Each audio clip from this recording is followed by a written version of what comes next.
Well, thanks a lot for staying with us here on Sunrise Live on E as we continue with the conversations this morning. Now, the People's War Reflections of an ANC Cardre provides a detailed reflection of ANC MP and former Defence Minister Charles Nqakula's contribution to the struggle, as well as that of his wife, current Defence Minister Nqakula, and several other cadres as well. So to talk more about his book and the much talk about postscript, we are joined in studio by Charles Nqakula. Now, remember, to be part of our conversation this morning, simply leave us your comments on our Facebook as well as our Twitter pages. Thanks a lot for joining us and for honoring our invitation.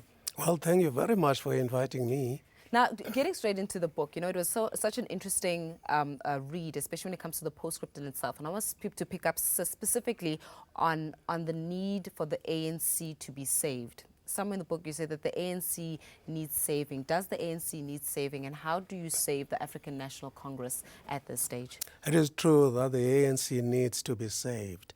And it is people who are committed members of the ANC who have that obligation to save the ANC. Yeah. And there are many of them who can do this. The first thing that needs to happen, of course, is when we elect our leadership in December. It is that leadership that really should move the ANC out of the quagmire where we are in at this time. You know, you're speaking about the quagmire that you're in, and I want to take you back to a conversation that you had with Lindiwe Sisulu, the Human Settlements Minister, and a few other cadres as well. It was a gathering, and she posed the question of, how did we get here? And now you say you have an answer. You say, we walked away when wrongdoing took root and its putrid smell permeated all our endeavors. We wanted to keep our hands and noses clean. We are to blame, as the current leaders are. What kind of wrongdoing did you guys really walk away from that made the situation spiral out of control?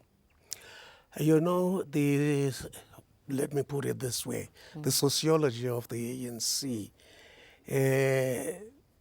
includes people who come from various backgrounds and who have different experiences.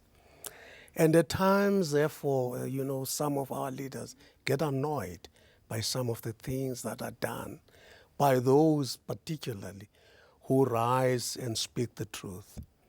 Now, because we did not want, in fact, we were reluctant to speak the truth, as I say, we decided to keep quiet. Why? Well, I suppose as a consequence of our desire to keep the ANC united. So would you say that you swept your dirt under the carpet, so much so that now it's coming out even in the media, and you can't contain the wrongs that were done that you kept sweeping under the carpet for a long period of time? Well, you've put it quite nicely. That's precisely the case.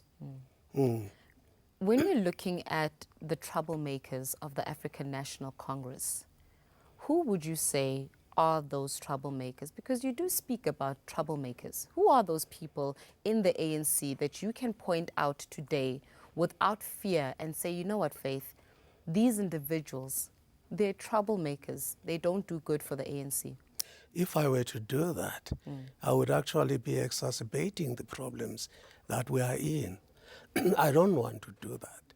That is why I say that if there were the troublemakers that I talk about must include us who were in the leadership in the ANC, because we ought to have corrected all those wrongdoings a long time ago.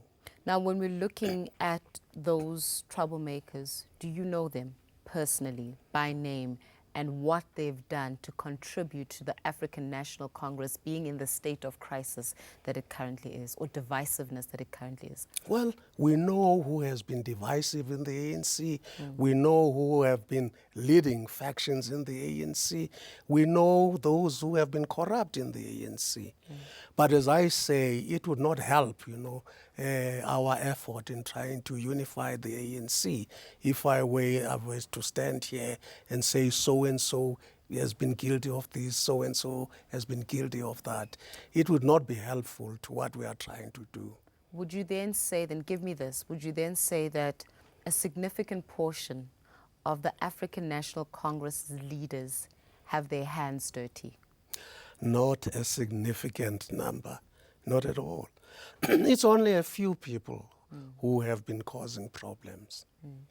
And when those people cause problems, and it's so funny because in your book you say that nobody has got the political will or the authority to correct the ANC, and you make a significant reference to O.R. Tambo as well as what he had to go through and undertake in the corrective process of the African National Congress. When you say there is no political will or authority, are you saying that nobody currently in the African National Congress is strong enough to self-correct and self-reflect the African National Congress? That point, which I make in the book, springs from the fact that our leadership, at the celebration of the ANC's 105th birthday on the 8th of January this year, placed before us a litany of the problems in the ANC. And many of the things that are happening which relate to, for instance, the divisions in the ANC, factionalism, and all of those things. This was said by the leadership. And I argue in the book that that leadership, understanding those things, ought to have been able to correct them, but they didn't. In fact, when you stand before people and say, here are the problems, you ought to say, and this is how we are going to deal with the problems.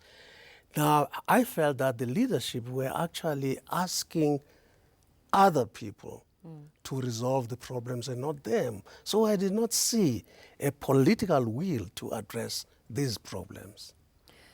Is the African National Congress, in your opinion, a ticking time bomb, one where it will explode come the general elections of 2019? The ANC always has had the capacity of self-correction.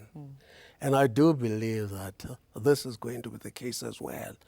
But I always say there's a condition to that. And the condition is we need to elect the best people to lead the ANC. Who is that person? In your opinion, you've been seeing the media go on about the top three or the three candidates that have been put forward so far. We've got Cyril Ramaphosa, we've got Nkosazana Dlamini-Zuma, we've got Jeff Radebe that has come into the fold there. On the other side, there have been talks amongst Matthews Phosa wanting to come into the fold. They've been talked even about Human Settlements Minister Lindiwe Sisulu to come into your fold. Because you know who is that individual who can lead the ANC. Who would be the right or the correct leader amongst those people that I've mentioned? Or are they even good candidates in your opinion? Well, unfortunately, I cannot give you names, unfortunately. But if you are asking if these are good leaders, well, they are good leaders insofar as the situation is today. But in the book, I argue that I really wish we still had people of the caliber of O.R. Tambo around. So we currently don't have people of the caliber of O.R. Tambo, Oh, no, and that's we the don't. problem. Oh, no, we don't. We don't have people, well, in the current leadership Got you. who could actually, do the things that O.R. Tambo was able to do, among other things, to keep the ANC united. You speak a lot about bribery because we're going up to the National Elective Conference that is happening in December, and you're speaking about the bribery of those members within branches to raise certain policies or to even elect a certain member from the branch level who would serve their interest. How long has bribery been happening in the African National Congress? Because if we're to speak about it now, clearly it means that it's been happening for a long time. One of the problems that you have managed as a leadership back then to sweep under the carpet. Well, in the book, I say that I personally became aware of this tendency at the Polokwane conference in 2007. So And 2007, that's when you were aware that people were bribed. there's buying of votes. They were buying the votes. That's right. I've got a question for you now. Had those people not bought the votes, would President Jacob Zuma have been the president today, in your opinion, your honest opinion? Well, I believe he still would have been president. How so? Well, I mean, there were quite a number of people who had already been mobilized to support him. I do believe that he would have been president. And there was a reluctance among the ANC voters at the time and delegates, therefore, to the conference to elect President Mbeki for a third term as president of the ANC. They wanted to keep this at only 2 terms per ANC president. Yeah. This is the case with President Zuma as well. He has served 2 terms as ANC president, and those terms come to an end in December. Although in the book you speak about how there could be a possibility that they want to extend his leadership of the African National Congress to align with his leadership of the country, in other words, to 2019. Well, there are some people who are pushing for that. There are people that are pushing for him to lead up to 2019 Up as to the president. 2019 as the president of the ANC. Now, but I yeah. don't believe that he is going to agree with that, particularly because he himself is talking about a change of leadership in December with regards to the leadership of the ANC at the top. I want to take you back to 2008 now, when Thabo Mbeki got recalled. He was recalled as the president of the Republic of South Africa, and he was no longer the president of the African National Congress. In light of that fact, that should President Jacob Zuma be the president of the country, not president of the African National Congress, it would make it easy for the leadership to recall him. Is that correct? It is correct, but Yeah. my own view is that it would be better to keep the ANC united if he himself, after the ANC, would have chosen his president. Why do you want President Jacob Zuma to, because you call for him to really step down. Why do you want for him to step down? Why must he step down, in your opinion? And will the secret vote help, or the proposal secret ballot help in Parliament to help him step down? Let me start with the first portion of your question. You see, the ANC has to reunite. And the ANC will reunite better under a new leader. Is he dividing the ANC, in your opinion? Well, everybody in the opposition and quite a sizable amount in the ANC itself have actually made him a target. They've made him a target of what?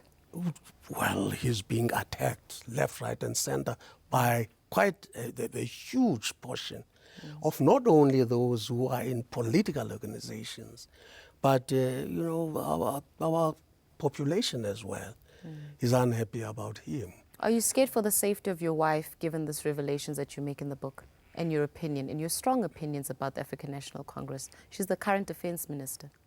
When you become, those days, a member of Umkhonto weSizwe, you knew that at some point you were going to be facing the enemy directly, and you might die. She was a member of Umkhonto weSizwe, and she knows that. Now, if you are standing for the truth, you don't care what happens to you, because the truth is on your side. So she herself, does not care what happens to her, within the context of trying to unite the ANC, which in itself is quite a battle.